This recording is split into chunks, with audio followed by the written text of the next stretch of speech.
19. celete ahkam-ı Ramazan'dan nahmeduhu ve nusalli ala rasulihil kerim. Arada ayında ahiri dersin de takriban yani aradan hakkında yalan dersin bu da ahiri. Dersin barıglı sadaka-i fitr. Türkmenler ne mi diyorlar? Baş fitre diyor. Baş fitre diyorları Muni Resulullah sallallahu aleyhi ve sellem'in öğüdü ummetine vermektedir. O ne yaparım? Neme peydası var? Tohradan lissaimi minel lağu diptir Peygamber Kudu aleyhisselam.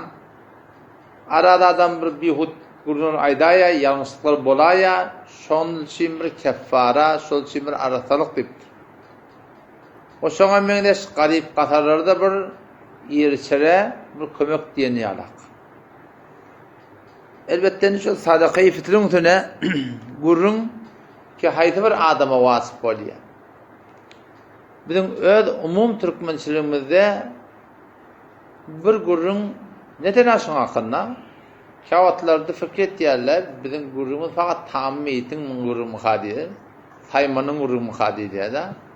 60'tan eyrek gurrun var Türkmen Sehra'da Hanefi mezhebi orada. Hakikatte şöyle. Ne şu biri yüde çıkıptır da anne. Bir taliban bir 6 yıl 7 yıl attan avreden gözden dillen zahiren milletin arasına düştük. Milletin arasına ne teleke Vehhabi adın allık.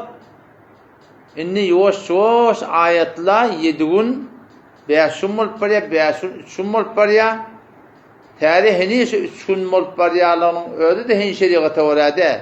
Şu 3 gün ne de millete subhanallah harşan vermeliyen gurun yok. 3 gün ne de şonsundan ne kadar ha munkarat bahane içinde. Yok diyor ne yetekil o ne şonsundan munkarat var. Tarihini biri de çıkıp paraya beyden şeyden gurun o işle doğrusu qadi ha ki olukon takdirler var. O da hemme takdirler bizlere de ki takdirlerin aydıplarına avvallarına bar onu. Şimdi şu yüde çıkıp var ya, ne kâh adamını öldür bir gurun etti, o şulan doğrusu qadi. Kâhle şoğuleş bey, Vehhabi'nin doğrusu qadi ya da. Hani kim bu Vehhabi de elhamdülillah. Bir Hanefi mezhep. Gurun saçırmayın ben, dersen çıkmayın. Şonda biri sadaka-i fitrin üstüne. Ben arada başka bir ovada yaşayan vaktim, şu dağda şu zımmatında sadaka-i fitri hem mekşe bermeri koydular. O hemen olakon tahsirler bilen gurunda sollum salon. Ferdi dobum sebebim bilen ketem beni ne ettin dedim ben. Sen hem mekşe bermeli diyersin. Hani ki kitap diye belli adam ne vermeli. Vacid şerait adam ne vermeli. Sahibi nisab adam ne vermeli. O hem adam ne vermelisin. Bunu kime vermeli? Ne?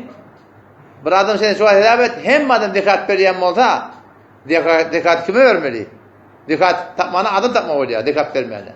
Hemçinin ki geliyor Hazreti Mehdi'nin vaktinde şeyde bir baylık mı olacak? Ki dikkat vermeli adam tapılacak ya. Şu hem adam dikkat veriyen olsa her adam dikkat veriyen olsa şuna dikkat almak haram. Hem adam baş fitre vermeli olsa baş fitre veriyen adama baş fitre almak haram. O da garibin hakkı. O da ben senin dedim bunu hem vermeli etiyerdin. O kime vermeli olsan bunu? Ay nemayı var. O nemayı bir şirketi kitapta yok. Yokla adam mı? O da vermeli adam hem vermeli etiyerdin. Kime vermelisin? Tensin doğrula seni. Kime vermelisin? O da bir şey de bir yanlışın böyle. Sadaka-i fitr. Alamen tecibu sadakatul fitr. Kim için vacip oluyor deyip öyle kitapta getirtirsin. Tecibu sadakatul fitr alellezî tucedu fî thelâthete şurût. 3 tane şert tapılsa her bir adamda, her bir hanıvadada şonda şol adama vacip vermektir.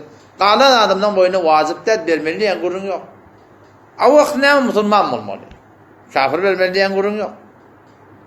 Yani işte hani Ermeniyle var. Ermeniyle sen bakıp seni basıta veriyen demektin manatı yok. Sonra Müslüman ne? Eyyekûne hurren, hor adam olmalı. Yani kulam olmalı, keniz olmalı dedi. Üstünce eyyekûne malikan li nisab. Malike nisab olmalı. Yani belli bir sermaye var. Şu sermaye baran adam vermeli. O da fadine an deynihi. Belgisinden başla Havazi esritinden başla, oğlun son erişenden başla, şun sahibi nisab olmalı. Sahibi nisab diyenler ne mi? Şeriat belli bir miqdar belli yaptırır. Şu miqdara bardan şeriatına bay diye. Şu miqdar bay, şeriatın bayi olan adamın boyunna sadakayı otur vazım. Şeriatın aytyan bayi olmasan, taňa sen boyuna sadakayı otur, vazip de berketen artpa şeriatın. O zaman yani malik-i nisab kim şeriat taydan bayi kim oluyor? Sahibi nisab diyenleri şeriat taydan bayi adama dedi. Şeriat taydan bir adam bayi olacak olsa iki tane kavul var. Bir var 20 mıskal kızıl sermayesi olmalı.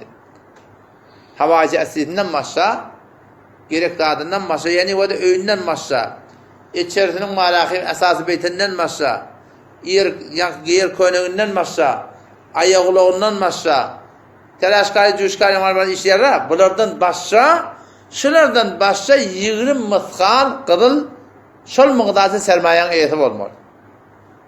Açıklayın qavadıp koydu. Sen 15 mıskal kızılın var. Hop.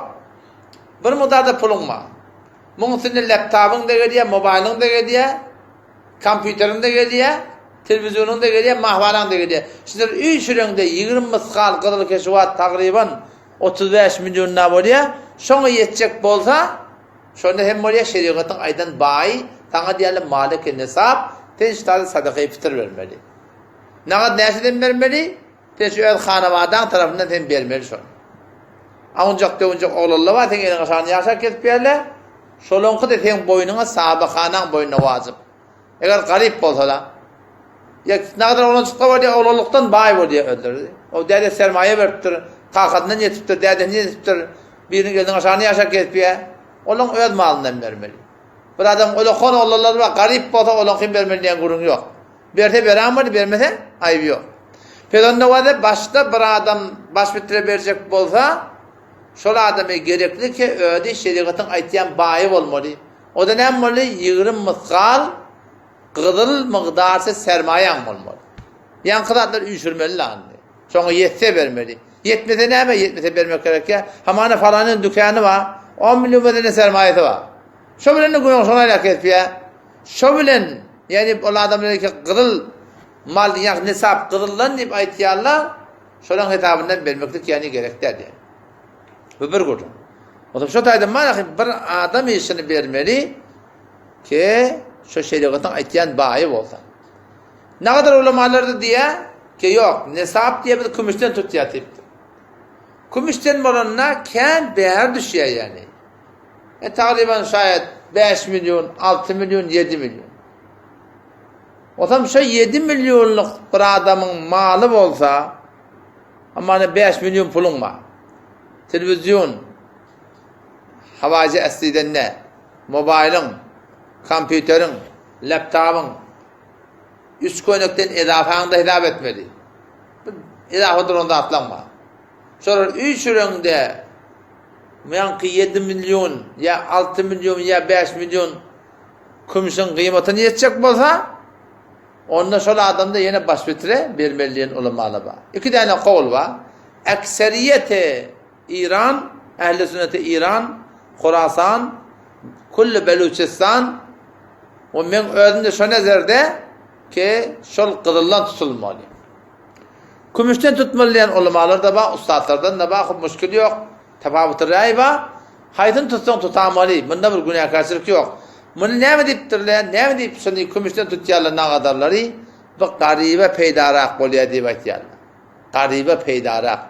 Şimdi şun kümüşten tutanlar garibe ne mi peydaratı var? İnşallah Allah da nasip etse erteyim ben şunu gurun edin. Ayşe garibe peydarak mı ya yok? Şu garibe değer bozmuş yani. İnşallah onu ertasim gurun. Vesselamu aleyküm ve rahmetullah.